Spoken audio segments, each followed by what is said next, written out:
Hi everybody, I'm Taylor, Hi, I'm Candace. and this is the Candor Podcast where we speak the truth in love. Today we will be talking about 2 Disney songs and what they say about our dreams coming true. Then we will cover how we both had dreams for our careers that thankfully did not turn out how we planned. But first, let's start with the Bible verse that inspired this podcast. Proverbs 28 verse 19 says, "Those who work their land will have abundant food, but those who chase fantasies will have their fill of poverty." In the ESV translation, instead of saying chase fantasies, it says worthless pursuits. This is the opposite of what the culture tells us. We were told growing up that if we tried hard enough, we could be whoever we wanted to be. There was a strong encouragement to follow our dreams at all costs. In contrast, the Bible tells us that we are to follow God's will for our lives and work as if we're working for Him. We aren't to chase whatever our hearts desire or dream, because our hearts are polluted by sin. I was thinking about where I had heard these lies, and I couldn't help but remember 2 Disney songs that encapsulated this mindset. We are going to be giving a review of 2 classic Disney songs, "When You Wish Upon a Star" and "A Dream is a Wish Your Heart Makes." The song When You Wish Upon a Star was written for Disney's 1940 Pinocchio cartoon. It won the Oscar for Best Original Song. The movie is loosely based on an 1883 Italian children's novel called The Adventures of Pinocchio. In one of the first scenes, we hear Geppetto wishing that Pinocchio would become a real boy. When the window opens, Geppetto exclaims to Figaro that he sees a wishing star. He then says a little saying that sounds a lot like a prayer to the star. He says, "Starlight, star bright, first star I see tonight. I wish I may, I wish I might, have the wish I make tonight." When Geppetto is asleep, the Blue Fairy comes into his house and turns Pinocchio into a real-life puppet, giving him the chance to be a real boy someday. When she enters, we hear the droning of the choir in the beginning of the song. Here are the lyrics for the first 2 verses. "When you wish upon a star, makes no difference who you are. Anything your heart desires will come to you. If your heart is in your dream, no request is too extreme. When you wish upon a star, as dreamers do." Looking over the lyrics, it becomes more clear where the lies of our childhood came from. We don't just get what our hearts dream if we wish upon a star. Geppetto clearly wasn't praying to the one true God, was he? But why was he praying to a star? Where did this come from? Stars were more than balls of gas to the ancient Greeks, but there was a spiritual aspect to them.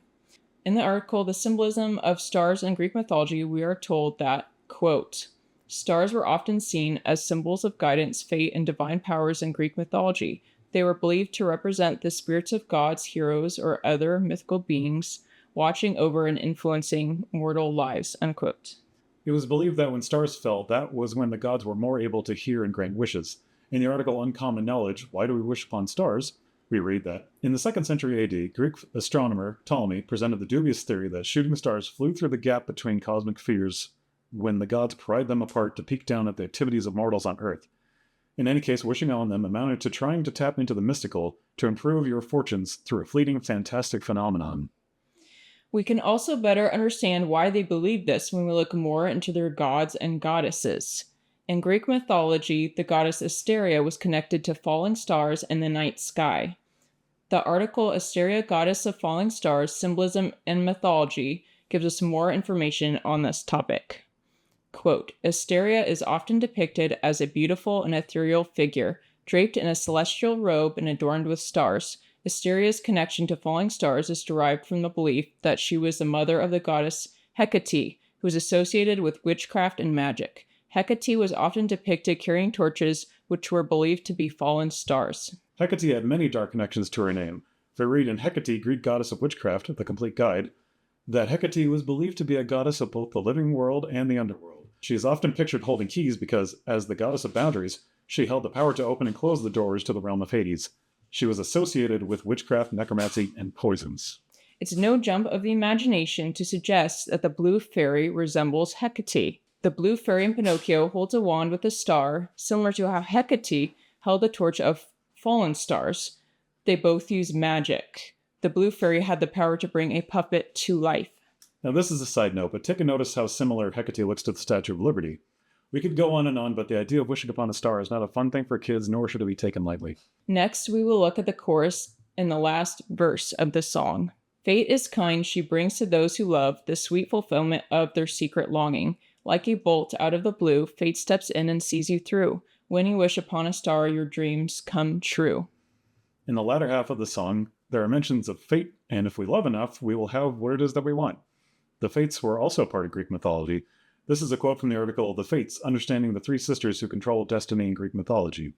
The Fates, known as the Moirai in Greek mythology, are three powerful sister deities who control the destiny of both gods and mortals. Their significance lies in their inescapable power over life, death, and the threads of fate that bind all beings. Each sister embodies a distinct aspect of life and destiny, making them central figures in the understanding of human existence within Greek mythology. The Fates were believed to have even more power than the gods. The song seems to recognize the power of fate, or the Fates, to give an outcome instead of God. There's a dangerous idea written into this song that if we are virtuous, we will get what we desire. This sounds like a works-based morality that is clearly not in the Bible.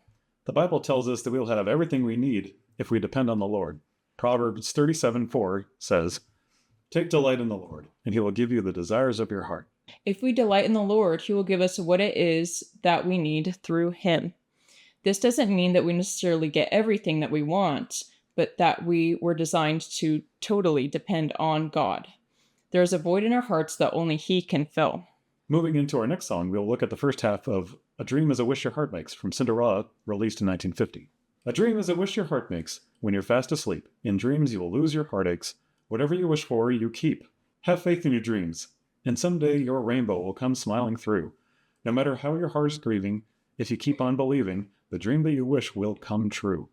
In the film, Cinderella tells her animal friends that she had a wonderful dream, but that if she tells them what it was, it won't come true. We can guess that her dreams are of living a life away from her cruel stepmom and stepsisters. This reminded us of the concept of affirmations in the New Thought movement. Marcia Montenegro explains this more in her article, Affirmations, Maybe Not What You Think They Are.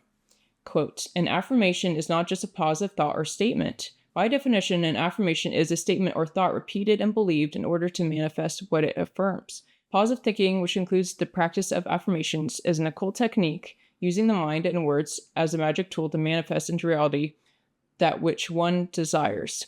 In other words, this is a tool of mental sorcery. Affirmations are just one form of it and are the most widespread in the culture and even found in the church. So does that sound familiar? If you believe it will come true? It's scary to see the similarities here. All these points we have made are not to discourage you from watching another Disney movie, but to understand the cultural values that are hidden in plain sight. We need to be discerning enough to see it. God can point out these things to us when we pray for his wisdom, read his word, and walk in his truth. As Christians, we can be encouraged that our lives are not up to fate or our own dreams, but guided by the will of God.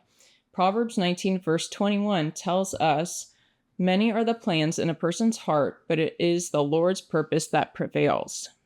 Even when we sin and have moments where we live outside of God's will for our lives, his ultimate will prevails. God is sovereign over all. We can rely on the Lord to lead us, even when we feel lost. Proverbs 3, verses 5 and 6 say, trust in the Lord with all your heart, and lean not on your own understanding. In all your ways submit to him, and he will make your paths straight. I'm so glad that my dreams didn't come true. I studied under an animation illustration program at San Jose State and dreamed of becoming a concept artist for a game company. I graduated, received my degree, and took art tests for different companies in the Bay Area. I was disappointed that I had failed all the art tests that I took. Although I did end up using what I learned from my time in school, I never broke into the industry. What I didn't know at the time was that I would meet my future husband in October of the same year. And I'm really glad that God guided me out of a career in show business. I really wanted to be an actor, or at least work somewhere in production in Hollywood. But it sounded a lot harder than I originally thought. I was told you either have to work for free or you get fired all the time, relationships are going to fail, and that everyone just gives up after 7 years in LA and they move back home. I wanted to have a family, which required a stable job and normal hours. At the time, I met Candace on Mesh.com. My subscription there was ending in about a month or so, and I was ready to just take a long break from online dating. I hated that whole experience. But by God's help, he made it so that our subscriptions were overlapping and we had just enough time to meet each other, which eventually led us to starting a family. The plans God has for our lives are so much better than ours. If you're feeling discouraged today because your life doesn't seem to be on track or what you imagined it to be, remember that God hasn't forgotten you. We can hold on to our goals loosely as we trust him day by day. As Christians, he has a plan for us in the body of Christ, which is spreading his gospel and bringing him glory. Be sure to like, share, and subscribe for more content. See you next time.